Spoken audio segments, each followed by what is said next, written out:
Hello, I'm Howard, pastor of the Roseville New Church, and welcome to Spiritual Shorts. Imagine waking up at sunrise, ready to work all day, hard, to toil under the scorching sun. Exhausted but committed because you believe that your efforts will be fairly rewarded. Now, imagine your surprise and frustration when someone who works for only an hour right at the very end of the day receives exactly the same pay as you did.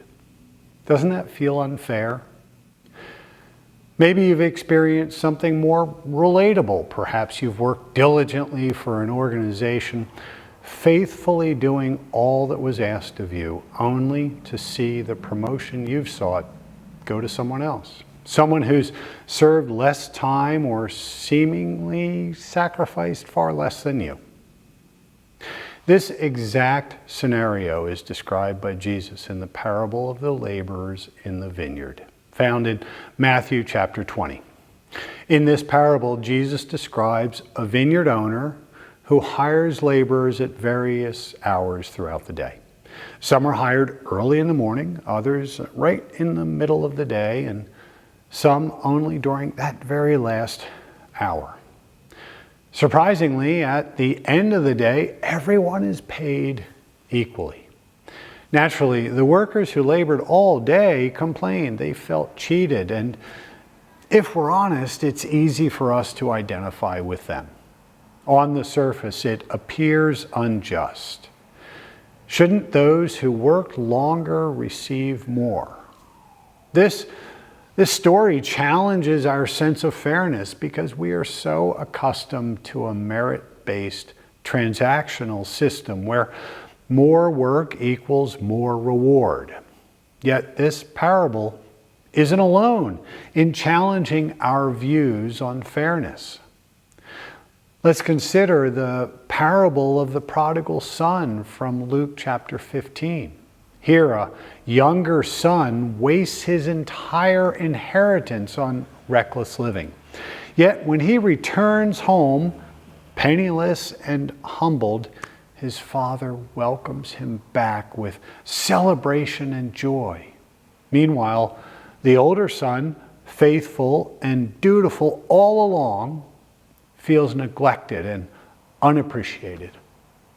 On the surface, both of these parables, they appear to reward what seems undeserving, leaving us to question, is God himself unfair? Is divine justice indifferent to effort? You know, it's natural to wrestle with these questions, and indeed many people have difficulty with both of these teachings. But maybe these parables are inviting us to look deeper, to question our assumptions about justice, about fairness, and the nature of God's generosity. Just a side note, this is only the first of a two-part episode on the subject, and I will intentionally leave you hanging. If you've ever felt wronged, you'll know that the feelings rarely fade quickly. We ruminate on them, replaying these moments over and over again in our mind, wondering, how could this be? How could I have been treated so unfairly? I'd like you to hold those feelings this week. Allow yourself to reflect deeply.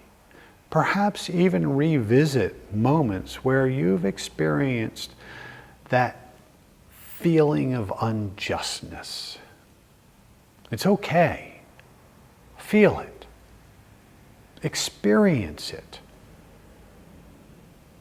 You know, the Lord's Word is written so that it can connect with us. I want you to connect with those feelings of disappointment. And join me next week as we dive deeper and explore the spiritual insights that Swedenborg offers about the hidden, powerful truths behind these seemingly perplexing stories. In the meantime, bear in mind the lesson from Psalm 145. The Lord is good to everyone. He showers compassion on all his creation. God bless you. I do hope that you will join me next week.